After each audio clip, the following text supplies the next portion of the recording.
Hello मेरे रसगुल्लों, क्या हाल चाल। उम्मीद करते हैं स्वस्थ होंगे, मस्त होंगे भाई। और अपनी पढ़ाई को एकदम जबरदस्त तरीके से कंटिन्यूअस किए होंगे। साथ ही साथ आपने कहा इलाहाबाद वाला पेपर, तो इलाहाबाद वाला पहला सेट आपको दे दिया गया है चैनल पे, और बाकी सभी लोग देख भी रहे हैं। तो भाई उसमें से सारे क्वेश्चन आप बिल्कुल ही अच्छे तरीके से समझ समझ के नोट डाउन कर लीजिएगा। साथ ही साथ आज मैं क्या कर रहा हूँ, सेट नंबर 2 इलाहाबाद का स्टार्ट करने वाला हूँ भाई। आपके सामने देख रहा हूँ, स्क्रीन पे दिख रहा होगा भाई, देखो इलाहाबाद वाला लिखा ही है। तो इलाहाबाद 2026 का जो ये सेट नंबर 2 है, उसका सॉल्यूशन हम लोग करने वाले हैं भाई। तो ध्यान से सुन लीजिएगा, क्योंकि जो आपका त्यौहार था, खिचड़ी तो बीत गया है और आपने खिचड़ी धोंधा लाई सब खा चुके हैं। तो अब आ जाइए सीधे सीधे अपने तैयारी में चार चांद लगाने के लिए। और मैं आ चुका हूँ इसी के साथ कि आप यह जो पेपर है, बिल्कुल ही आपने कहा सर सेट 2 चाहिए, सेट 3 चाहिए, तो चिंता करने की बात नहीं है। सेट नंबर 2 भी मिलेगा, सेट नंबर 3 भी मिलेगा। तो आज मिलेगा आपको सेट नंबर 2। इसका एक एक क्वेश्चन का पोस्टमार्टम करने वाले हैं भाई हम। तो ध्यान से देखिएगा। तो इस क्वेश्चन में एक्चुअल में करना क्या है ना भाई, कि आप देख रहे हो ना, तो क्वेश्चन जैसे देख रहे हो वैसे अपना दिमाग लगाओ, क्लिक करो कि क्या मुझे आ पा रहा है कि नहीं आ पा रहा है। क्योंकि मैं बहुत बिल्कुल ही आसान और क्या बोलते हैं, धीमे धीमे पढ़ा रहा हूँ। तो देखिएगा कि वो आपको आ रहा है कि नहीं, दिमाग में क्लिक करो। उसके कुछ सेकंड बाद हम बताएंगे। पहले लेकिन दिमाग अपना जरूर दौड़ाया करो भाई मेरे। तो ये दिया हुआ है इलाहाबाद गेस्ट पेपर। थोड़ा सा हम बता दें आपको भाई, यह दूसरा नंबर है। यह गेस्ट पे कौन सा है जी, दूसरा नंबर है, सेट नंबर 2 है। तो चलिए भाई, ये देखो, मैथ 16 घंटे की महा तैयारी है, ले लो भाई। 218 अभी आपको ऑफर दिया गया था, 200 रुपए का था ये, क्योंकि भैया खिचड़ी का ऑफर दिया है मकर संक्रांति का। साथ ही साथ एक वीडियो कोर्स है। और ये देखो, फिजिक्स, केमिस्ट्री, हिंदी और इंग्लिश, जिनको हैंड रिटेन नोट्स चाहिए, अभी भी कुछ लोग नोट्स नहीं ढूंढ रहे हैं कहाँ से पढ़े, तो इंपॉर्टेंट नोट्स की जो श्रृंखला है, जो बार बार एग्जाम में पूछे जाती हैं, बस उन्हीं क्वेश्चनों को हैंड रिटेन सर ने क्या किया, हैंड की लिख करके, खुद लिख करके तैयार किया गया है भाई। तो ये बहुत ही आसान भाषा में होगा, जो आपको बहुत ज्यादा पढ़ने से क्या करेगा, वर्जित मना करेगा। भाई वही पढ़िए जो 60 ज्यादा से ज्यादा एग्जाम में पूछते हैं और जो लड़ने की संभावना है। तो ये है भाई 40-40 रुपए का। तो जो इच्छुक हैं ले सकते हैं। बाकी हम चलते हैं इलाहाबाद सेट नंबर पे आते हैं भाई। ये देख लो, सबसे पहले सेट नंबर 2 वहां लिखा हुआ है। क्वेश्चन क्या दिया हुआ है, क्वेश्चन देखो मेरे भाई, 2 4 6 नंबर का है। 6 MCQ दिया हुआ है। कह रहा है कि जब एक वर्णी प्रकाश निर्वात में किसी पारदर्शी माध्यम में प्रवेश करता है, तो प्रकाश का कौन सा विलक्षण अपरिवर्तित रहता है। बहुत ही पॉपुलर क्वेश्चन है भाई मेरे, और बहुत बार एग्जाम में आया भी है जी। अब ध्यान से सुनना, आपको बताया गया है कि जब लाइट, यही क्या है जी, नॉर्मल, इससे अगर मैं मान लूं है क्या है, विरल है, मान लेता हूं मैं विरल है, और ये क्या है, सघन है। ये क्या है जी, सघन है। विरल से सघन में जाता है तो अभिलंब की तरफ क्या होता है जी, झुक जाता है। यह आई है और ये क्या है, आर है। तो आपसे मैं बोलूं कि जब प्रकाश जा रही थी, तो प्रकाश की अपनी क्या होती है जी, तीव्रता होती है। क्या होती है, तीव्रता होती है, चाल होती है, आवृत्ति होती है और तरंग दैर्घ्य होती है। चार चीज आपके सामने अवेलेबल है। तो कह रहा है इसमें से जाएगा तो क्या क्या बदल जाएगा और क्या नहीं बदलेगा। तो ध्यान से सुनिएगा, क्योंकि जब प्रकाश की किरणें एक माध्यम से दूसरे माध्यम में जाती हैं, उनकी चाल तो बदल जाती है भाई। तो चाल तो बदल जाएगा। हमसे पूछा है अपरिवर्तित के बारे में, तो चाल ऑप्शन में हो नहीं सकता। तीव्रता भी बदल जाती है, यानी कि तीव्रता बदल जाएगी, चाल बदल जाएगी, तरंग दैर्घ्य बदल जाएगा। तो क्या नहीं बदलेगा, कि कौन सा विलक्षण अपरिवर्तित, तो आंसर होगा आवृत्ति। क्या जी हो जाएगा इसकी, आवृत्ति। आंसर होगा आवृत्ति। जब इधर से इधर जाएगा तो इसकी आवृत्ति में कोई परिवर्तन देखने को नहीं मिलता है। तो आंसर हो जाएगा हमारा आवृत्ति। उम्मीद करते हैं आपको समझ में आया होगा क्या क्या चीजें बदलती हैं। आपने देखा कि तरंग दैर्घ्य जो दिया है वो भी बदल जाता है, चाल तो बदल ही जाता है, इंटेंसिटी बदल ही जाती है, बट केवल और केवल क्या दिया जी, जो आवृत्ति ऑप्शन नंबर सी दिया हुआ है, वह जब प्रकाश एक माध्यम से दूसरे माध्यम में जाता है तो उसमें कोई परिवर्तन देखने को नहीं मिलता है। तो ये हो गया पहला नंबर क्वेश्चन। उम्मीद करते हैं आपको समझ में आया होगा। तो आवृत्ति याद कर लीजिएगा। अब देखो, दिया हुआ है एक तार को खींचकर 2 गुनी लंबाई का कर दिया जाए, इसकी प्रतिरोधक क्या का मान हो जाता है। इसमें देखो भाई, दो चीज मैं आज आपको समझा दूं इसी क्वेश्चन में। प्रतिरोध की बात करें और ऐसा क्वेश्चन दे तो जिसके आयतन में क्या हो, अपरिवर्तन हो, तो भैया होता है जो प्रतिरोध डायरेक्टली प्रोपोर्शनल होता है एल स्क्वायर के। प्रतिरोध क्या होता है जी, डायरेक्टली प्रोपोर्शनल होता है एल स्क्वायर के। यहाँ मैं आपको लॉन्ग प्रोसेस नहीं बताने वाला हूं भाई, क्योंकि यही क्वेश्चन 3 नंबर में पूछता, तो इसके पहले वाले में मैंने क्वेश्चन को कराया है, देख लीजिएगा, खींच के दुगुना कर देंगे, 4 गुना कर देंगे, तो या तो दोनों को मैं करके दिखा दूंगा, वो भी मेथड। देखो तो आर डायरेक्टली प्रोपोर्शनल होता है एल स्क्वायर, तो यह जो आर बोला है कितना हो जाएगा जी, 2 गुना कर देंगे, यानी 2 गुना हो जाएगा, तो 2 का स्क्वायर, तो आर कितना हो जाएगा जी, 4 गुना। कितना हो जाएगा जी, 4 गुना हो जाएगा। 2 का स्क्वायर कितना हो जाता है, 4। आंसर हो जाएगा इसका 4 गुना। क्या हो जाएगा जी, 4 गुना। स्क्वायर करना, हाफ बोल ले, और कोई बोले हाफ तो स्क्वायर कर लेना, 1/4, मतलब 1/4 टाइम हो जाएगा। 3 गुना बोले तो 3 × 9 गुना हो जाएगा। 10 गुना बोले तो 10 दाम में 100, 100 गुना बढ़ जाएगा। समझ में आया कि नहीं, स्क्वायर कर लेना लेंथ का। इसमें यही आंसर होता है, एमसीक्यू के लिए यही फॉर्मूला आप लगा लीजिएगा। एक चीज और देखो, यही क्वेश्चन बोला है कि तार को खींचकर 2 गुनी लंबाई का कर दिया जाता है, इसकी प्रतिरोधकता, प्रतिरोधकता भाई जानते हो, देखो रो, तो इसमें क्या होगा, क्वेश्चन आपको घुमाने की कोशिश करेगा इसी में। अगर हमसे पूछ रहा है आर, तो प्रतिरोध में क्या परिवर्तन होगा, तो 4 गुना। अगर यही क्वेश्चन पूछ ले कि इसके प्रतिरोधकता में क्या परिवर्तन होगी, तो सीधे बोल दीजिएगा अपरिवर्तित। क्या होगा जी, अपरिवर्तित। अपरिवर्तित मतलब जो प्रतिरोधकता रो होता है वह पदार्थ पर डिपेंड करता है कि पदार्थ किस चीज का बना हुआ है। तो क्वेश्चन ये भी बन सकता है कि कोई तार है, मान लेते हैं कापर, यानी कि तांबे का तार है, उसको खींचकर उसकी लंबाई 2 गुना कर देते हैं, तो उसकी प्रतिरोधकता पर क्या प्रभाव पड़ेगा। तो सिंपल सी बात है भाई, प्रतिरोधकता वह मेटल पे डिपेंड करता है कि कौन चीज का मेटल है। भाई एल्यूमिनियम का दिया हुआ है कि कापर का दिया हुआ है कि एजी सिल्वर का दिया हुआ है, जो दिया रहेगा उसका अलग अलग होता है। तो वह लंबाई 2 गुना 4 गुना पे डिपेंड नहीं करता है, वह डिपेंड करता है इस बात पर कि वह पदार्थ किस चीज का है। तो जो प्रतिरोधकता होता है वह पदार्थ पर निर्भर करता है। किस डिपेंड करता है जी, पदार्थ पर निर्भर करता है। मतलब पदार्थ पे निर्भर करेगा, पदार्थ चेंज होगा तो प्रतिरोधकता भी क्या होगी, चेंज होगी। पदार्थ में खींच के लंबा करे, मोटा करे, छोटा करे, काट के जो भी करे, कोई इफेक्ट पड़ने वाला नहीं है। तो वो तब ये आंसर होता अपरिवर्तित। समझ में आ गया, ये देख लो भाई, ये 4 गुना आंसर मान लेना, प्रतिरोध की बात बोला है, ठीक है जी। ऐसे समझते चलो, अगला क्वेश्चन देखते हैं। जैसे जैसे एग्जाम आ रहा है वैसे वैसे होता है ना भाई। मेरे पूरा का पूरा 1 महीना बचा हुआ है, और इस 1 महीने में आपका प्रैक्टिकल भी है। अभी भी कुछ लोग हैं तैयारी, अभी सोच रहे हैं पढ़ने के लिए, तो भैया सोचो नहीं, कर डालो अभी से, जब जहां हो वहीं से स्टार्ट हो जाओ। क्योंकि भाई इसके लिए मुहूर्त निकलवाने की जरूरत नहीं है, क्योंकि समय बहुत कम बचा हुआ है भाई। तो देख लो भाई, ये मार लेना 4 गुना। अब देखो, यह वैद्युत चुंबकीय तरंगे उत्पन्न होती हैं है भाई।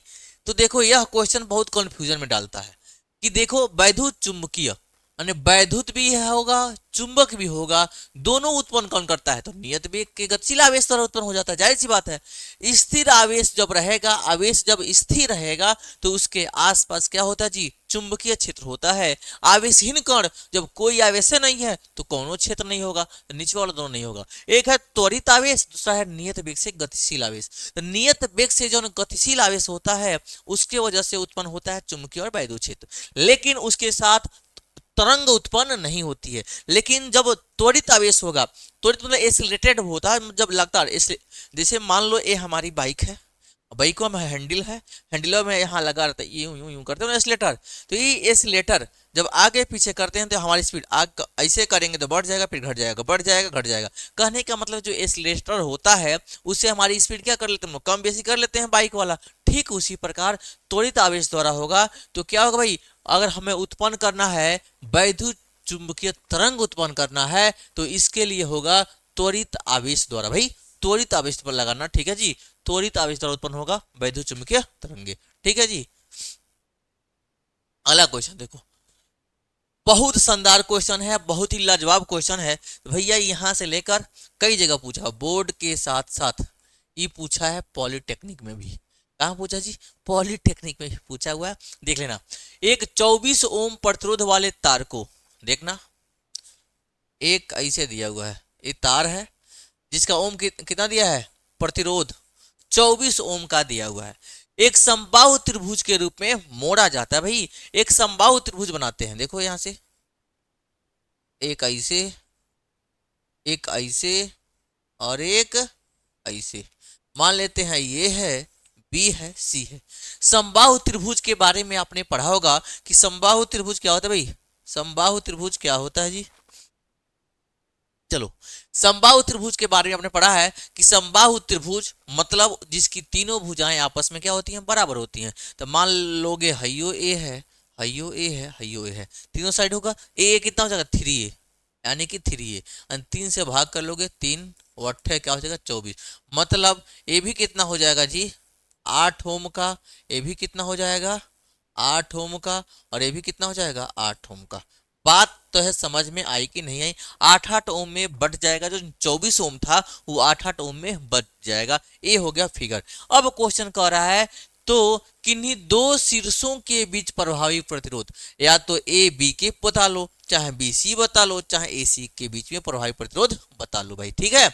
तो मैं निकालता हूं, सोच लो इस ए बी के ए सी के बीच, ए सी सॉरी ए सी नहीं बी सी है, नीचे है समझाने में अच्छा लगेगा। बीसी के बीच, बीसी के बीच तुल्य प्रतिरोध, तुल्य प्रतिरोध। तो ध्यान से सुनना, तुल्य प्रतिरोध बताऊंगा तो ध्यान से देखना है बाबू। हाई जोन दिया हुआ है ए वाला, मान लेते हैं हाई है R1, ई है R2 और ई है R3। मैं आपसे कहूंगा R1 और R2, जब बीसी की बात करूंगा तो R1 और R2 श्रेणी क्रम में है। क्या होगा जी? चूंकि R1 व R2 किसमें है जी, श्रेणी क्रम में है। R1 व R2 श्रेणी क्रम में है। ये देख लो, जब श्रेणी क्रम में हम पढ़ते हैं क्या होगा जी, R dash equal to R1 plus का हो जाएगा R2, R डैश क्या हो जाएगा जी, R1 प्लस का R2। अब यहाँ ध्यान से सुनना भाई, तो R डैश हो जाएगा R1 plus R2, 8 ohm plus 8 ओम, देख लेना ही, 8 ओम प्लस 8 ओम, 8 में कितना हो जाएगा 16 ओम हो जाएगा। इतनी बात समझ में आई कि नहीं आई? कहोगे सर एमसीक्यू है, इतना क्या कर रहे हैं, तो भैया समझाना जरूरी तो है ना। अब देख लो फिगर बनाया, मैं अभी एक लाइन में कर देता, हमारे लिए आसान है भाई। मैं जानता हूं मेरे प्यारे रसगुल्लों को दिक्कत होता है, खासकर बायो वालों को और कैलकुलेशन में दिक्कत होता है, इसलिए मैं सारा तोड़ तोड़ के बता देता हूं, और आप जैसा होगा बताइएगा कि सर आसान से बता दीजिएगा। तो यहां देखना 8-8 कितना है भाई 16 ओम हो जाएगा, मतलब भाई दोनों श्रेणी में है, एक बराबर हो जाएगा 16 ओम। तो मतलब भाई दिया है बी, सॉरी यह है ए भैया, ए है, ये हो जाएगा बी, और ये क्या है हमारा सी, और यहाँ एक और बन गया, ए बन गया क्या जी 16 ओम, और ये कितना है 8 ओम। बात समझ में आई कि नहीं आई? हाई निचवा वाला 8 ओम अपने सीट पर है, ऊपरा वाला 8-8 कितना हो जाएगा 16। अब कहेंगे ये इसका नाम है कितना आया जी आर डैश, आर डैश और क्या हो जाएगा ये R3। तो आर डैश और R3 किसमें होंगे, समांतर क्रम में हो जाएंगे। आर डैश और R3 समांतर क्रम में होंगे, समांतर क्रम में होंगे। जब समांतर क्रम में होंगे तो फॉर्मूला क्या होता है भाई समांतर क्रम का, 1/r equal to 1/r dash, 1/r dash plus 1 का R3, 1 का R डैश 1 का R3, दोनों को जोड़ लेना भाई मेरे, 1/r, R डैश कितना दिया है जी 16, और ये है हमारा 8। सॉल्व कर लेना, एलसीएम ले लो, इसका हो जाएगा 16, ये हो जाएगा 1 प्लस 8 दूना 16, 2 कने 2, ठीक है। तो ये हो जाएगा हमारा 1/r इक्वल टू 2 1 3/16। कोई दिक्कत, पलटी मार लो, ये r चला जाएगा ऊपर, ये हो जाएगा 16/3। देखो ऑप्शन में दिया है कि नहीं, देखो पलटी मारेंगे तो r/1 हो जाएगा, इसको पलटी मारेंगे तो 16/3 हो जाएगा, ठीक है। ज्यादा दाएं बाएं नहीं भेजा हूं मैं, सीधे बोल रहा हूं पलटी मार लो, 16/3 कह दिया है। अरे भाई पहले ही दिया हुआ है 16/3 ओम।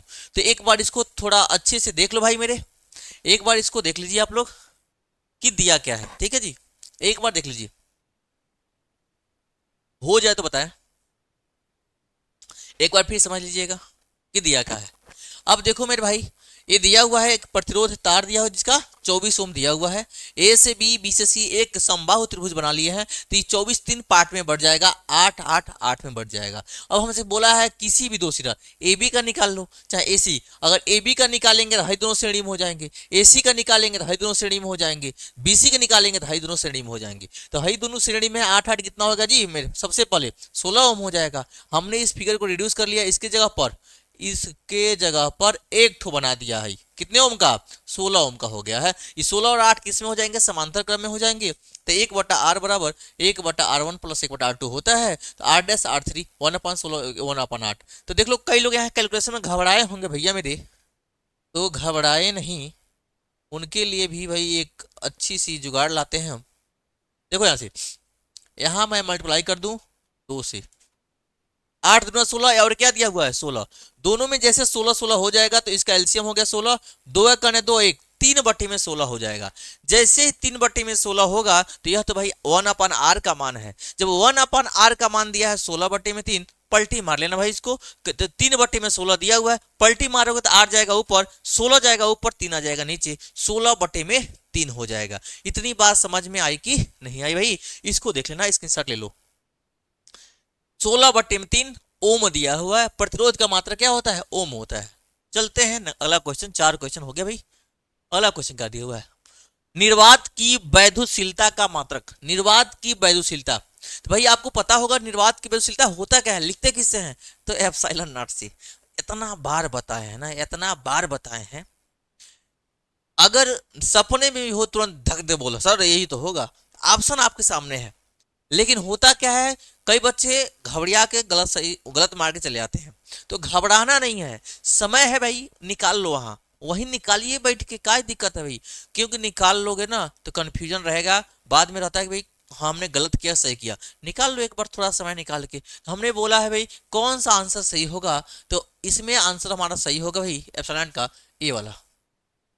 आपको सर कैसे होगा ये बताते हैं, क्योंकि हम जानते हैं एफ इक्वल टू होता है 1/4πε0 Q1 Q2 अपान का आर स्क्वायर। पढ़े हो कि नहीं पढ़े हो, ए पढ़े हो भाई। तो बताना है निर्वात की विद्युतशीलता, ये इसी को बोलते हैं एप्सिलॉन नॉट।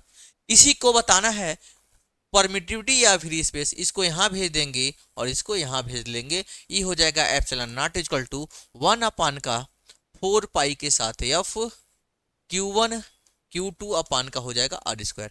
अब मुझे बताना है एप्सिलॉन नॉट का मात्रक, एप्सिलॉन नॉट का मात्रक। जब मैं इसका मात्रक बताऊंगा, 1 कांस्टेंट है, 4 पाई कांस्टेंट है, Q1 Q2, Q1 क्या है, आवेश, आवेश का मात्रक होता है कूलाम, आवेश का मात्रक क्या होता है जी, कूलाम होता है भाई मेरे, ये हो जाएगा कूलाम। अब देखना यहां से, कुलाम इनटू में कुलाम, 2 बार कुलाम है तो हो जाएगा कुलाम का स्क्वायर। नीचे देखो बल है, बल का मतलब क्या होता है जी, न्यूटन होता है, बल का मतलब क्या होता है, न्यूटन होता है, न्यूटन हो जाएगा। ये आर क्या है, दोनों के बीच का दूरी है, दूरी का मतलब होता है मीटर, और स्क्वायर है तो मीटर स्क्वायर हो जाएगा, ये हो जाएगा मीटर स्क्वायर। तो coulomb square upon newton metre square, ऐसे लिखते हैं coulomb square upon newton metre square. देख लो भाई option number D, coulomb square upon newton metre का स्क्वायर। ठीक है, इसका विमीय सूत्र भी निकाल लेना। ठीक है, ये हमें बता दें, इसका विमीय सूत्र भी निकाल लीजिएगा भाई। चलो बता भी देते हैं, यहीं पे कई बार बताएं फिर बता देते हैं, पूछा नहीं है, निकालना सिखा दे रहे हैं विमीय सूत्र। इसका विमीय सूत्र कैसे निकालोगे, अगर पूछ लिया विमीय सूत्र, यही यही दे देगा, कह देगा निर्वात की वैद्युशीलता का विमीय सूत्र कौन सा सही होगा, तो क्या करोगे जी, कुलाम, कुलाम क्या है जी भाई, कुलाम दिया है ना, क्यू इक्वल टू क्या होता है आई टी, क्यू इक्वल क्या होता है आई टी, इसका मतलब कुलाम होता है, ए के साथ होता है टी, ये लिख लोगे यहां से, ए के साथ में टी, इसका स्क्वायर हो जाएगा। न्यूटन बल का विमीय सूत्र आपको रट्टा मरवाए थे, M L T multimedia, M L T पर माइनस का होता है 2, मल्टीमीडिया भाई, एम एल टी का माइनस का 2। ये दिया है मीटर स्क्वायर, तो मीटर स्क्वायर क्या हो जाएगा जी, एल की पावर क्या हो जाएगा 2। किसी को कोई दिक्कत हो तो बताइए भाई। यहां से मैं लेके चलूंगा सबको ऊपर, जब सब ऊपर जाएंगे ये हो जाएगा मेरा, ये देखो यम है, यम के पावर -1, यल पर 1 यल पर 2, यल के पावर -3, टी पर -2 ऊपर आ जाएगा तो हो जाएगा +2, एक पर हो जाएगा भाई 2 और टी पर हो जाएगा 2, सबको एक साथ रख लो, यम के पावर हो जाएगा -1, यल के पावर हो जाएगा -3, टी के पावर 2 और 2 हो जाएगा 4 और ए के पावर हो जाएगा 2, ये हो जाएगा इसका विमीय सूत्र, यम के पावर -1, यल के पावर -3, टी के पावर 4 और ए स्क्वायर। ठीक है जी, तो यह इसका विमीय सूत्र भी पूछेगा तो आप बता सकते हैं। ठीक है, तो साथ ही साथ इसको भी मैंने करा दिया है। चलते हैं नेक्स्ट क्वेश्चन पे। अब हो गया तक स्क्रीनशॉट ले लीजिए। वैद्युत फ्लक्स का मात्रक क्या होगा, अथवा वैद्युत चुंबकीय तरंगे की प्रकृति कैसी होती है, या वैद्युत चुंबकीय तरंगे होती हैं, या करके मतलब एक ऑप्शन में दे दिया है तो अथवा करके दे दिया भाई, दोनों में से कोई एक कर लीजिए। तो वैद्युत फ्लक्स का मात्रक बहुत ही पॉपुलर क्वेश्चन है भाई। वैद्युत फ्लक्स लगा लो लक्स तब होगा फ्लक्स, तो ध्यान से सुन लेना जी कि वैद्युत फ्लक्स कैसे बताओगे। वैद्युत फ्लक्स होता है फाई ई इक्वल टू, क्या पढ़े हो जी, ई के साथ डी, और यहां होता है कॉस थीटा। जब बात आती है मात्रक की तो कॉस थीटा को इग्नोर कर लेंगे, तो यहां से हम बताएंगे फ्लक्स का मात्रक, फाई ई का मात्रक, आई का मात्रक। देखो ई का मात्रक कहोगे, फिर कहोगे सर ई क्या है, ई है वैद्युत क्षेत्र की तीव्रता, और ई होता है ई इक्वल टू एफ अपान में क्यू। पढ़े हो नहीं, ई इक्वल टू क्या होता है एफ अपान में क्यू, तो बल का मात्रक हो जाएगा न्यूटन और क्यू का मात्रक क्या हो जाएगा, क्या होगा कुलाम, तो ये हो जाएगा जी न्यूटन अपान कुलाम इनटू एरिया का मात्रक क्षेत्रफल का होता है मीटर स्क्वायर, तो न्यूटन मीटर स्क्वायर अपान का क्या होता है जी कुलाम होता है। कहीं दिया है न्यूटन मीटर स्क्वायर, नहीं देखो कहीं देवे नहीं किया है, लो और फंस गया, जो जानते थे वो तो अबे नहीं किया, तो यहाँ दिया न्यूटन मीटर अपान कुलाम, तो यही हबड़िया के मार के भाग जाओगे आगे, तो न्यूटन मीटर स्क्वायर होता है, यहाँ कुलाम मीटर स्क्वायर नहीं दिया है, तो भैया इसमें से कौन ऑप्शन अभी फिलहाल नहीं दिख रहा है, तो बोल्ट दिख रहा है भाई। न्यूटन पर कुलाम तो ई का होता है, न्यूटन पर कुलाम क्या होता है ई का होता है, बोल्ट पर मीटर और बोल्ट मीटर, इन्हीं दोनों में से कोई एक आंसर मेरा सही होगा। तो मैं थोड़ा सा आपको सजा कर दूं, v इक्वल क्या होता है, v इक्वल होता है w अपान का q, और w क्या होता है फोर्स इंटू डिस्प्लेसमेंट अपान का चार्ज q। देखना पढ़े हो ना, v इक्वल डब्ल्यू अपान का q होता है, और w होता है फोर्स इंटू डिस्प्लेसमेंट यानी बल गुणे विस्थापन बटे में q। बल का मात्रक क्या होता है थोड़ा सा ध्यान रख लेना, बल का मात्रक होता है न्यूटन, और ये हो जाएगा मीटर, नीचे हो जाएगा कुलाम, न्यूटन मीटर पर कुलाम, इसी को बोलते हैं बोल्ट। न्यूटन मीटर अपान कुलाम बोलो, जूल पर कुलाम बोलो, न्यूटन मीटर पर कुलाम बोलो, और इसी को इकट्ठे क्या बोल लो बोल्ट बोल लो, बतिया एक होता है। तो न्यूटन मीटर पर कुलाम देखते हैं बनता है कि नहीं बनता भाई मेरे। देखो यहां से है न्यूटन है मीटर है, और नीचे क्या हो जाएगा कुलाम, मीटर का स्क्वायर दिया है, एक टू मीटर अलगे कर लेंगे, एक मीटर क्या कर लेंगे अलग कर लेंगे। ध्यान से सुनिएगा कोई चेंजिंग नहीं, न्यूटन मीटर का स्क्वायर है, मीटर इंटू मीटर दो बार लिख सकता हूं मैं, नीचे दिया है कुलाम। एक बार थोड़ा ध्यान से देखना भाई मेरे, एक बार ध्यान से देखो, न्यूटन मीटर अपान कुलाम, न्यूटन मीटर अपान कुलाम को क्या बोलते हैं जी बोल्ट बोलते हैं, ती हो जाएगा हमारा बोल्ट, बगलिया में है मीटर, इसी को ऐसे लिखोगे हिंदी में लिखोगे तो बोल्ट, और ये हो जाएगा मीटर। तो दो मात्रक मैंने बता दिया इसका, सबसे पहला मात्रक क्या है जी newton metre square upon coulomb, और दूसरा मात्रक क्या हो गया बोल्ट मीटर, तो ये हो जाएगा बोल्ट मीटर। ऑप्शन नंबर कौन सा है जी बी फार बंटी भैया भाई लिख लो इसको, ए हो जाएगा volt metre, option number B. तो बाबू या तो याद कर लो newton metre square upon coulomb, या और साथ ही साथ क्या है वोल्ट मीटर। मैंने दोनों ही तरीका बता दिया आपको, डायमेंशन फार्मूला नहीं बताऊंगा, आप कर लीजिएगा। न्यूटन मीटर स्क्वायर कुलाम हो गया, ये वोल्ट मीटर हो गया। कहीं डाउट होगा तो जरूर बताइएगा, वो क्वेश्चन फिर मैं नेक्स्ट वीडियो में करा दूंगा, ठीक है भाई। क्योंकि पिछली बार में कई लोगों ने देखा कहा कि सर ये वाला ऐसे होगा, तो भाई फार्मूला आप ध्यान रखिए, फार्मूले में अगर कहीं मिस्टेक होगा तो क्वेश्चन गलत हो जाएगा, ठीक है। तो फार्मूला सही होना चाहिए, फार्मूला मेरा सही है तो डायमेंशन फार्मूला बी में सूत्र भी क्या आएगा सेम आ जाएगा। इस तरह से एमसीक्यू का क्वेश्चन हमारा क्या होता है ओवर होता है जी। आगे चलते हैं, आगे चलते हैं क्वेश्चन पे, स्क्रीनशॉट ले लीजिए इसका। लौह चुंबकीय पदार्थों के नाम बताइए। लौह चुंबकीय कैसे याद करोगे जी? तो सबसे पहले मैं बात करूंगा कि लौह चुंबकीय पदार्थ होता क्या है। लौह चुंबकीय पदार्थ होता क्या है? लौह मतलब लोहा, चुंबक मतलब लोहा चुंबक के पास आ जाता है, इतना तो पता है हमें। मतलब जो चुंबक का गुण दिखाए, मतलब जो चुंबक की तरफ आकर्षित हो जाए। तो इसने कुछ बोला नहीं है कि डिफिनेशन बताओ, तो सीधे सीधे लिख देंगे लौह चुंबकीय पदार्थ। लौह एक नंबर का भाई, लौह चुंबकीय पदार्थों के नाम। को पूछा है जी? 3 ठो, तो इसलिए लिखना पहला, दूसरा, तीसरा। सबसे पहले लिखोगे लोहा, यहीं से लौह लिखा, लोहा होगा जी। दूसरा लिखोगे निकेल, और एक का लिख लोगे कोबाल्ट। अभी ट्रिक बताएंगे, कोबाल्ट, ठीक है जी। लो को कोनिलो, नीलोको, नीलोका, अभी नीलोका याद कर लेना, या लोनिको, या कोनिलो, या कोलोनी। अच्छा, आप लोग अपने अपने कॉलोनी में रहते हो ना, कॉलोनी, ऐसे देखो कोलोनी। थोड़ा सा बताने के लिए भाई, सब कोनो कोई भूतनाथ कॉलोनी में रहता है, कोई कोई कॉलोनी में रहता है, देखना यहाँ से। जैसे क्या है, कॉलोनी लिखते हैं सब। आप किस कॉलोनी में रहते हो भाई? अपने शहर की किस कॉलोनी में रहते हो, अभी लिख के बताना कौन सी कॉलोनी में हो।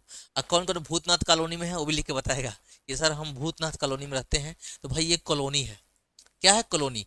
तो याद कैसे करोगे? को से कोबाल्ट, लो से लोहा, और नी से निकिल, कॉलोनी। तो लौह चुंबकीय पदार्थ की बात याद करेगा तो कॉलोनी याद कर लेना, अपने कॉलोनी का नाम कोबाल्ट, निकिल और क्या है, कोबाल्ट, निकिल और क्या, एक और लोहा, 3 पदार्थ है, ठीक है जी। कॉलोनी हो जाएगा, ठीक है। किसी को कोई दिक्कत? और साथ ही साथ और भी सारी चीजें हैं, 3 ही पूछा है, 3 लिख दीजिएगा। एक नंबर का है, किसी लेंस की क्षमता किसमें अधिक होगी, वायु में या जल में? वायु में या जल में? भैया लेंस की क्षमता है, भैया मेरे, तो लेंस की क्षमता है, हाई लेंस है। लेंस किसका होता है जी? ग्लास का होता है। किसका होता है जी? ग्लास का होता है। मतलब ई पहले एयर में रहता है, यूं यूं यूं यूं यूं एयर में है, इसके चारों तरफ क्या है? एयर। अगर बाहर रखे हैं, कहीं और निकालोगे तो एयर होगा, तो एयर में कुछ फोकस दूरी होगी, ठीक है जी। और साथ ही साथ बोला है वायु में या जल में। अब मैं इसको लेके जा रहा हूं जल में, तो थोड़ा सा ध्यान से सुनिएगा भाई मेरे। ये देख लो, कौन बर्तन है, मोटा सकली है, समझाने के लिए। अब इसके अंदर भरेगा जल, ये जल भर गया है, ठीक है। जब इसके अंदर जल भर दिए हैं भाई, ये लो जल है, क्या है जी? जल है। और इसके अंदर मैं डुबा दूंगा अपने लेंस को, ठीक है। जैसे मैं आपसे एक बात कहूं, जैसे कि आप कहीं जाते हो, जैसे पहले के समय में राजा महाराजा हुआ करते थे भाई, युद्ध करते थे, जाते थे जहां अपने से कमजोर हैं, अपना विस्तार कर लेते थे। अपना क्या कर लेते थे? विस्तार कर लेते थे, फैल जाते थे भैया, ये सब हमारा साम्राज्य हो जाता था। यानी कि अगल बगल बगल कमजोर था, वहां अपना राज करते थे।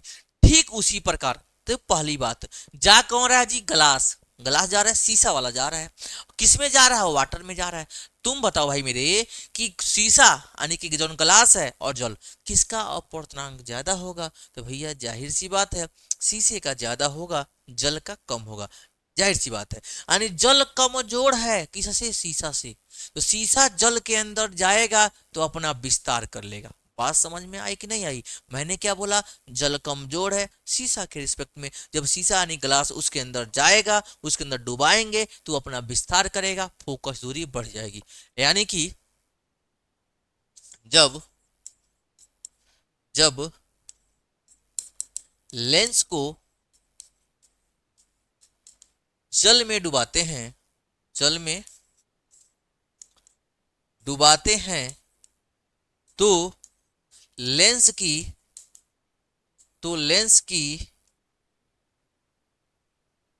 फोकस दूरी बढ़ जाती है। दूरी, तो लेंस की फोकस दूरी बढ़ जाती है, अतः अब देखो फोकस दूरी बढ़ गई, बात बोला किसकी जी, क्षमता की। पी क्या होता है जी, 1/f। ध्यान सुनना, पी होता है 1/f, ई बढ़ जाएगा। जैसे ई बढ़ जाएगा तो पावर क्या हो जाएगा, घट जाएगा।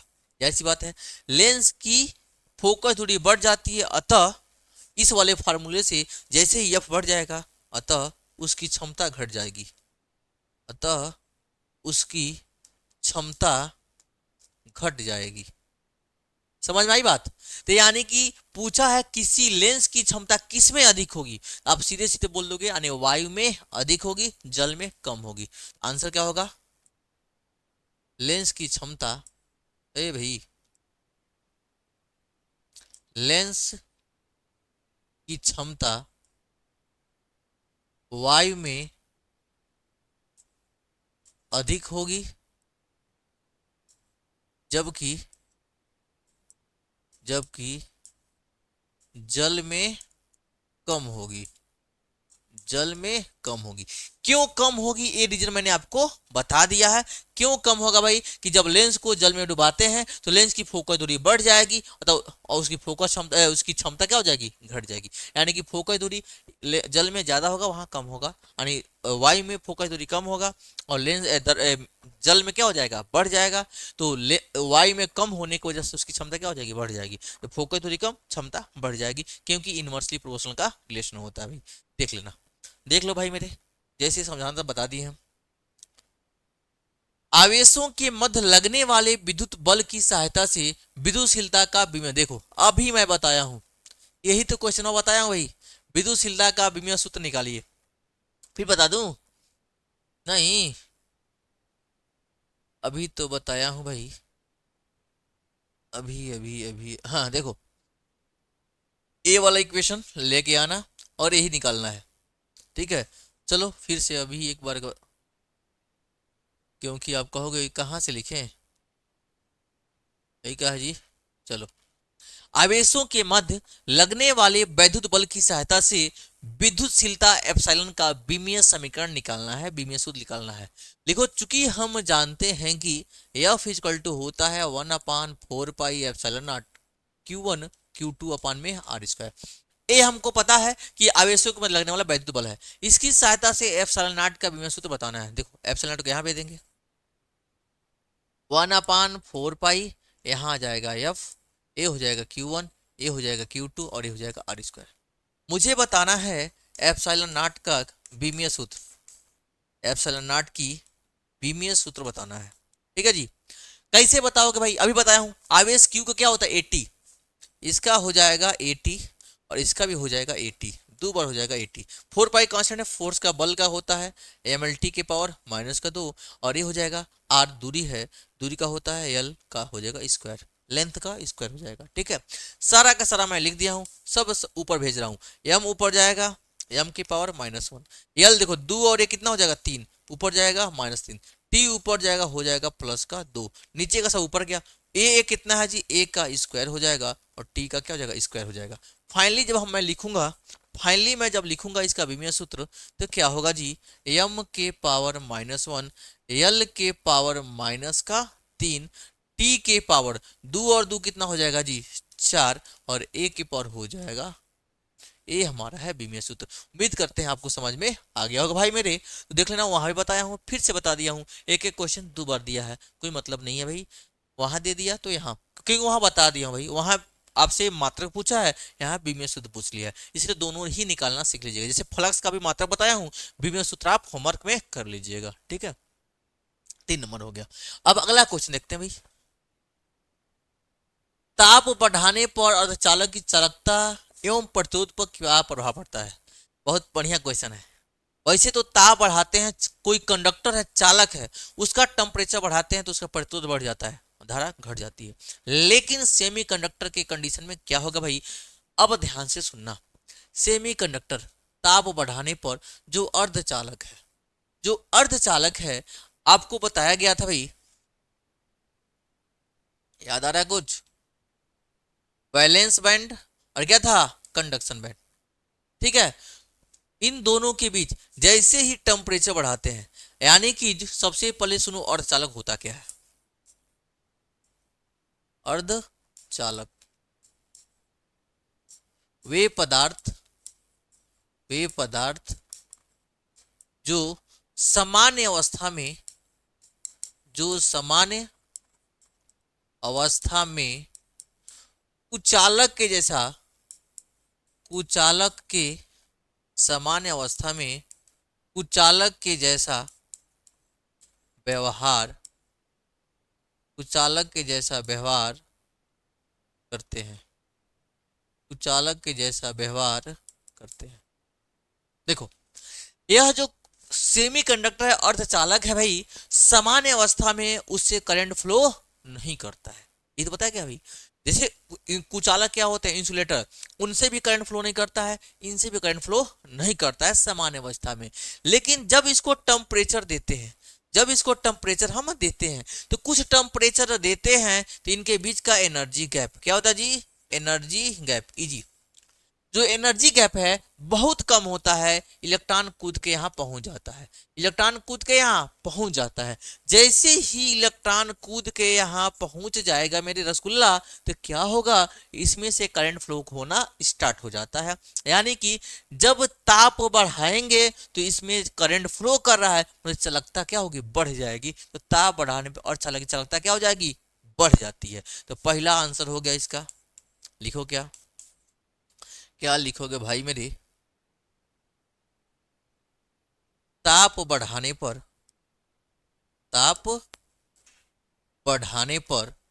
अर्धचालक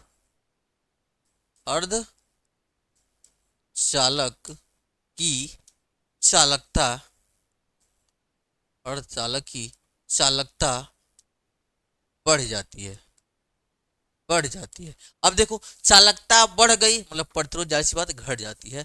ताप बढ़ाने पर अर्धचालक की चालकता बढ़ जाती है, जबकि उसका प्रतिरोध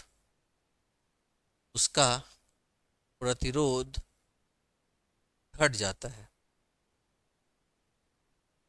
सबसे पहले मेन चीज यही है इसका बताना कि होगा कि भाई, एक नंबर में कितना लिखो, बस ये लिख लोगे कि ताप बढ़ाने पर अर्धचालक की चालकता बढ़ जाती है और प्रतिरोध घट जाती है। यूं से और यूं से काम खत्म। तीर याद कर लेना, ठीक है भाई, तो याद कर लेना इसको। जैसे जो भी चीज याद करो तो उसका तर्क होना चाहिए। तर्क कहने का मतलब ये है भाई, तो आखिर चालकता बढ़ रहा है, मैंने बताया ना भाई कि स्टार्टिंग में इसमें से धारा नहीं बहती है। जब हीट देते हैं, इलेक्ट्रॉन कूद के यहाँ भाग जाता है, इलेक्ट्रॉन कूद के वहां जाता है तो करंट फ्लो होना में उसके चालन करना स्टार्ट कर देता है। यानी कि ताप बढ़ाने पर चालन हो रहा है, चालकता बढ़ जाएगी, और चालकता बढ़ गई तो प्रतिरोध ऑटोमेटिक घट जाएगी। भाई ये हो जाएगा इसका आंसर। हो गया, अगला क्वेश्चन चलते हैं। 7 नाइट्रोजन 14 पर अल्फा कण से बमबारी करने पर 8 ऑक्सीजन 17 बनता है। कौन सा कण उत्सर्जित होता है, प्रतिक्रिया लिखकर बताइए। मतलब हमसे रिएक्शन भी पूछ रहा है, सीधा ना करके हमसे रिएक्शन पूछा हुआ है। और जब रिएक्शन पूछता है तो भाई रिएक्शन आपको 100% बताना पड़ेगा। जब तक रिएक्शन नहीं बताएंगे मजा नहीं आएगा भाई, नंबर नहीं देगा वो। देखो 7 नाइट्रोजन 14, 7 नाइट्रोजन और ये है 14 पर क्या दिया जी भाई, अल्फा कण। अब अल्फा कण होता है हीलियम का नाभिक, 2 हीलियम 4, ये होता है अल्फा कण हीलियम का नाभिक। तो अल्फा कण से बमबारी की है भाई, तो 2He4, ये हो जाएगा अल्फा कण की बमबारी करने पर। बनता क्या भाई मेरे, बोला है 8 ऑक्सीजन 17 बना है, तो कुछ तो बाहर निकलेगा, कहाँ निकलेगा हमें पता नहीं, ठीक है जी। तो क्या निकलेगा पता नहीं भाई मेरे, तो यहां से देख लेना थोड़ा सा।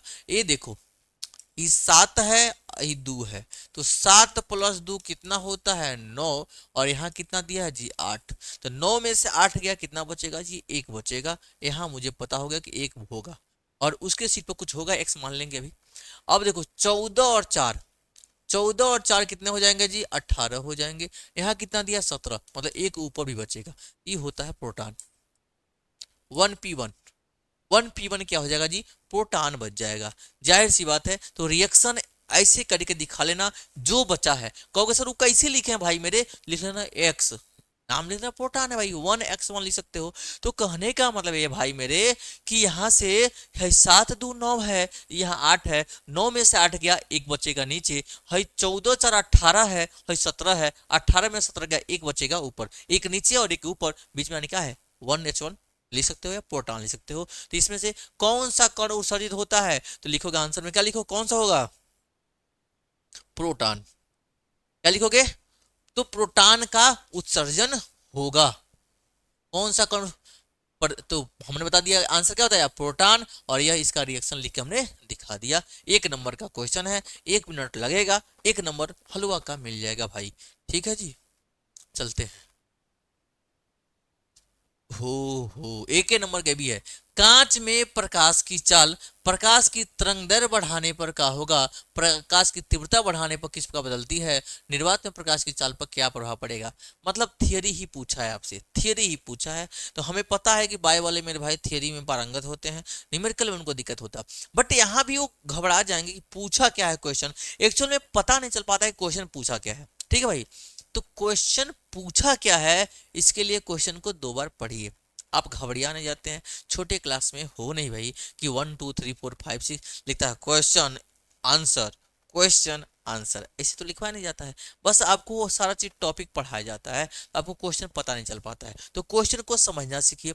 कहा क्या है, क्वेश्चन कह रहा है कि कांच में प्रकाश की चाल, यानी कहीं कांच में जा रहा है तो जो प्रकाश की चाल होगी क्या होगी, जब प्रकाश की तरंगदैर्घ्य बढ़ाएंगे। तो पहला बोला है प्रकाश की तरंगदैर्घ्य बढ़ाने पर, पहला क्या बोला है जी, प्रकाश की तरंगदैर्घ्य बढ़ाने पर, प्रकाश की तरंगदैर्घ्य बढ़ाएंगे तो क्या होगा। दूसरा पूछा है प्रकाश की तीव्रता बढ़ाने पर, दूसरा क्या बोला जी, प्रकाश की तीव्रता बढ़ाने पर, प्रकाश की सब हेडिंग लिखवाए हैं भैया हम, प्रकाश की तीव्रता बढ़ाने पर क्या होगा। तीसरा बोला है निर्वात में प्रकाश की चाल पर क्या प्रभाव पड़ेगा, और तीसरा क्या है जी, निर्वात में प्रकाश की चाल पर क्या इफेक्ट पड़ेगा। 3 पॉइंट दिया हुआ 1 नंबर में, मतलब 2 गो लिख दो, मतलब 3 गो लिखोगे तब जाके 1 नंबर मिलेगा। तो एक वर्ड लिखना है, ज्यादा नहीं। देखो भाई, प्रकाश की चाल कहीं भी हो, चाहे कांच में हो चाहे जहां भी हो, तो कहने का मतलब यह है जब प्रकाश की तरंगदैर्घ्य बढ़ेगा, लेमडा का मान बढ़ेगा, यानी कि प्रकाश की तरंगदैर्घ्य को जैसे जैसे हम बढ़ाएंगे उसकी चाल भी क्या हो जाएगी, बढ़ जाएगी। तो प्रकाश कांच में प्रकाश की चाल, प्रकाश की तरंगदैर्घ्य बढ़ाने पर, प्रकाश की तरंगदैर्घ्य बढ़ाने बढ़ाने पर प्रकाश की चाल, प्रकाश की चाल बढ़ जाएगी, प्रकाश की चाल बढ़ जाएगी। यानी कि जैसे ही उसका तरंग दैर्घ्य बढ़ाओगे तो प्रकाश की चाल भी बढ़ जाएगी, प्रकाश की तरंग दैर्घ्य घटाओगे तो उसकी जो चाल होगी वो भी क्या हो जाएगा, घट जाएगा। यानी तरंग दैर्घ्य बढ़ाएंगे तो चाल बढ़ जाएगा, तरंग दैर्घ्य घटाएंगे तो चाल घट जाएगी। पहली बात ये हो गया। दूसरा, प्रकाश की तीव्रता बढ़ाने पर, अरे भाई अभी इसी क्वेश्चन में मैं एमसीक्यू में बताया हूं कि जब प्रकाश की तीव्रता बढ़ाते हो तो तीव्रता दिया कि आवृत्ति दिया हुआ है। हम्म। दूसरा बोला है कि तीव्रता बढ़ाने पर किस प्रकार बदलती है। फिर दिया निर्वात में प्रकाश की चाल, इंटेंसिटी पर क्या होगा, चाल पे क्या इफेक्ट पड़ता है कि नहीं पड़ता है। तो जाहिर सी बात है निर्वात में प्रकाश की चाल कितनी होती है इतना आपको पता है। निर्वात में प्रकाश की चाल होती है कितना भाई, निर्वात में पढ़ा है आपको, कितना होती है, 3 × 10⁸ मीटर पर सेकेंड। ठीक है, तो बताई दिए। लेकिन यहां पूछा कि तीव्रता बढ़ाएंगे तो क्या होगा, क्या बोला जी, तीव्रता बढ़ाए हैं तो क्या होगा, ध्यान सुनिएगा। प्रकाश की तीव्रता बढ़ाने पर प्रकाश की चाल, प्रकाश की चाल क्या होगा जी, अपरिवर्तित रहती है, अपरिवर्तित रहती है।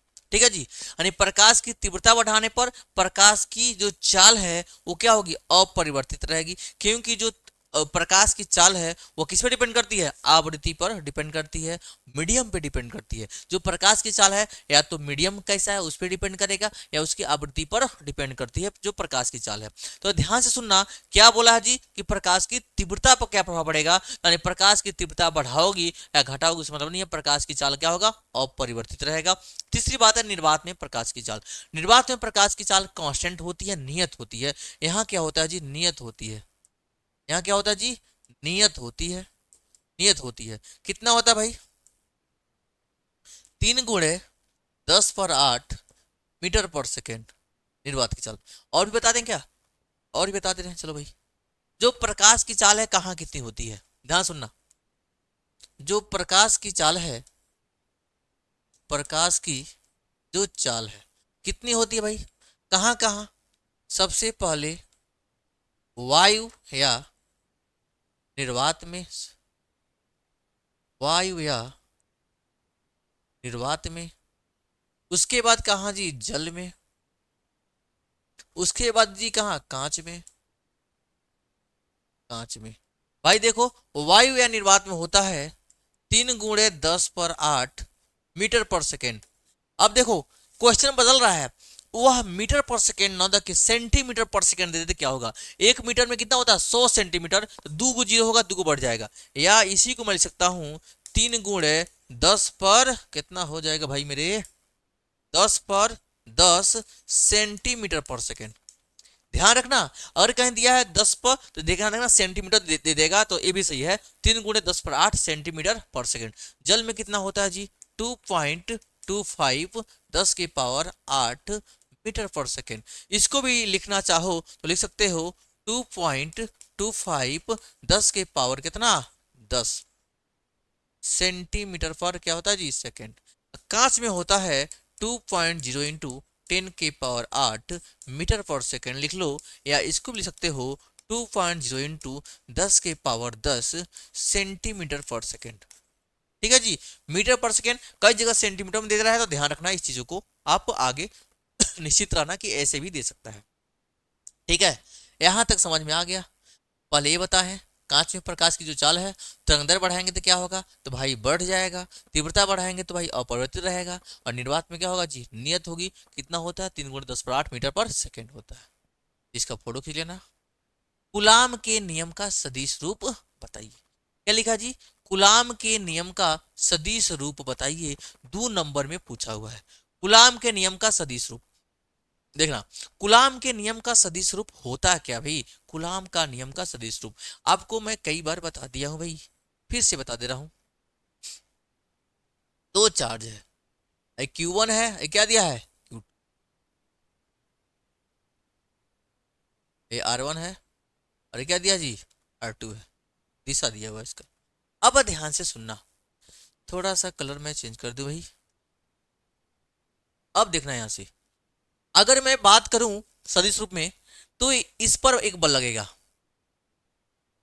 इन दोनों के बीच का डिस्टेंस क्या दिया जी, R। अब देखना, यह Q1 जो Q2 है इसे बल लगाएगा, तो बल लग रहा है किस पर, F। Q1 पर लगा कौन रहा है, Q2। ठीक उसी प्रकार इसे बल लगेगा, बल लगेगा किस पर, Q2 पर लगा कौन रहा है, Q1। ठीक उसी प्रकार Q1 का जो होगा वेक्टर सदिश R कैप क्या होगा जी, 1 2, उसी की दिशा में, कहा 1 के तरफ 2 से, तो इसको लिखना होगा तो 1 2 लिख सकते हो। ठीक है, ये लो, मतलब डिस्टेंस ऑफ ये आर कैप क्या हो जाएगा, 2 1। ऐसे आपको बार बार कंफ्यूजन होता है, सीधे सीधे मान लो। ठीक है, ये इसका सदिश क्या हो जाएगा, आर कैप 1 2, और ये हो जाएगा आर कैप 2 1। ठीक है जी, ये होगा दिशा सदिश। जैसे यहां बताओगे तो आपको मैं बता दूं, हमने पढ़ाया है एफ इक्वल टू क्या होता है जी, 1/4πε0 Q1 Q2 अपान का R²। पढ़े हो कि नहीं पढ़े हो, पढ़े हो कि नहीं पढ़े हो भाई। तो इसमें लिखना पड़ेगा, माना दो आवेश Q1 और Q2 है, जिनके बीच की दूरी R है। क्या लिखोगे, जिनकी बीच की दूरी क्या दिया हुआ है, R दिया हुआ है, और F12 ऐसे लिखोगे, F12 क्या है, आवेश Q1 पर, आवेश Q1 पर Q2 द्वारा लगाया गया बल, लगाया गया बल है। ठीक इसी प्रकार वेक्टर F21 क्या हो जाएगा, आवेश Q2 पर, आवेश Q2 पर Q1 द्वारा, आवेश Q2 पर Q1 द्वारा लगाया गया बल, लगाया गया क्या है जी, बल। देख लेना, Q2 द्वारा लगाया गया बल है, यानी यह और Q1 द्वारा लगाया गया बल है। ये हम लिख लेंगे थोड़ी सी लैंग्वेज इसकी, ठीक है भाई, 2 नंबर की बात है। ठीक है, तो यहां से चलो थोड़ा सा मैं भी लिखवा दे रहा हूं, और लिख लोगे R cap 12 क्या है और R cap 21 क्या है। मतलब हम कहेंगे कि Q2 से Q1, यार क्या है, Q2 से Q1, जब लिखा Q2 से लिखना पड़ेगा ना, तो यहाँ आप भी बदल लीजिएगा, क्योंकि बाद में आपको कंफ्यूजन हो जाएगा लिखते वक्त। तो डिपेंड करता है कि हम माने हैं क्या। ठीक है जी, हम वही मान लेते हैं, क्या करोगे, थोड़ा सा सोच रहे हैं कि आपको आसान कर दे, जो 1 to 2 में बड़ा गड़बड़ करते हो। क्या बोलोगे जी, Q2 से Q1 की तरफ दिस सदिश, Q2 से Q1 का, Q2 से Q1 तक का विस्थापन सदिश, लिखोगे विस्थापन सदिश। ठीक उसी पर एक को लिखोगे Q1 से Q2 तक का विस्थापन सदिश, ये सारा लिख लोगे। अब लिखोगे कि आवेश Q1 द्वारा Q2 पर लगाया गया बल, लिखोगे आवेश Q1 द्वारा, आवेश Q1 द्वारा Q2 पर लगाया गया बल। आवेश Q1 द्वारा Q2 पर लगाया गया बल कितना दिया हुआ जी, F के साथ कितना दिया, 2 हो जाएगा 1/4 Q1 Q2 अपान का R², ध्यान सुनना, और ये हो जाएगा R कैप। तो Q1 से Q2 की तरफ एरो का R कैप 2 दिख रहा है, R कैप क्या हो जाएगा 2, ये हो जाएगा हमारा, ये हो जाएगा बल का फार्मूला, ये वेक्टर फॉर्म है। ठीक उसी प्रकार, इसी प्रकार, इसी प्रकार आवेश Q2 द्वारा, आवेश Q2 द्वारा Q1 पर लगाया गया बल, लगाया गया बल निकालोगे क्या हो जाएगा जी, F12, F12। जैसे ही F12 आएगा भाई, जैसे ही F12 आएगा, ठीक वैसे लिख लोगे 1/4 Q1 Q2 अपान का R², और ये हो जाएगा R का F12। इक्वेशन सेकेंड मान लेना, इक्वेशन फर्स्ट मान लेना। यह समीकरण 1 और 2 सदिश रूप का कहलाता है, क्या जी, सदिश निरूपण कहलाता है। क्या बोलते हैं इसको जी, सदिश निरूपण। किसको, समीकरण 1 और समीकरण 2 को कूलाम के नियम का सदिश रूप के नाम से जाना जाता है। किसको, समीकरण 1 को और समीकरण नंबर 2 को। ये दोनों आप सही से देख लीजिएगा, इतना ही लिख लेना, 2 नंबर मिल जाएगा, इतना लिख लेना, 2 नंबर मिल जाएगा। अब बात आती है कि इसके आगे भी कुछ है क्या, बिल्कुल है भाई।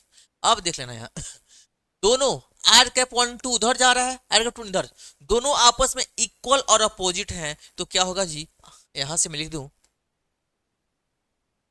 R cap 12 बराबर R cap 21, बस यहाँ क्या लग जाएगा, माइनस लग जाएगा। क्या हो जाएगा जी, माइनस हो जाएगा। अतः अतः F12 इक्वल टू हो जाएगा माइनस का F क्या हो जाएगा 2, मतलब दोनों ही फोर्स आपस में इक्वल और अपोजिट होंगे भैया। मतलब यह न्यूटन थर्ड लॉ, क्रिया प्रतिक्रिया लॉ को फॉलो कर रहा है, न्यूटन थर्ड लॉ, क्रिया प्रतिक्रिया लॉ को फॉलो कर रहा है। F12 बराबर माइनस का F21। इतनी बात समझ में आई कि नहीं आई, अगर समझ में आ गई है तो अच्छी बात, ठीक है। तो चलो भाई यहां तक देख लो, यहां तक देख लो, इसका स्क्रीनशॉट ले लो, लिख लेना, और लिख लेना कि यही क्या, कूलाम के नियम का सदिश निरूपण है। ठीक है भाई, तो ठीक इसके बाद का अगला वाला फिर से हम नेक्स्ट वीडियो में करेंगे, क्योंकि जहां तक आप कर लिए हो भाई, जहां तक कर लिए हो, बाकी आपको पेपर दे दिया गया है। अगला जो टॉपिक होगा यहाँ से 2 नंबर वाला ही है, तो उसको हम फिर कल के वीडियो में करेंगे। ठीक है, कैसा लगा आज का वीडियो कमेंट में जरूर लिख के बताइएगा। साथ ही साथ आपको किस टॉपिक पे वीडियो चाहिए ये भी जरूर लिख के बताइएगा। बाकी बात रही अनसॉल्व का, वो भी क्वेश्चन कराएंगे, चिंता करने की बात नहीं है, धीरे धीरे होगा, क्योंकि समय थोड़ा मेरे पास बहुत कम है, तो उसी के अकॉर्डिंग ये भी कराया जा रहा है। और साथ ही साथ जो आप क्वेश्चन मैंने आपसे बोला था, कोई क्वेश्चन होगा तो आप बताइएगा, या कौन सा चैप्टर आपको अभी डाउट में है ये भी बताइएगा, उस चीज़ को और अच्छे से समझाने की कोशिश किया जाएगा। ठीक है, बाकी आप लोग यूं ही प्यार अपना स्नेह बनाए रखिए। साथ ही साथ यह जो वीडियो है कैसा लग रहा है कमेंट में लिख भी दीजिए, और साथ ही साथ जो भी चीज़ें हैं अपने फ्रेंड को भी भेज दीजिए, और इसी के साथ लगातार कंटिन्यूअस बने रहिए, क्योंकि एग्जाम तक आपको कहीं हिलना डुलना न पड़े। ठीक है, ओके, थैंक यू, धन्यवाद।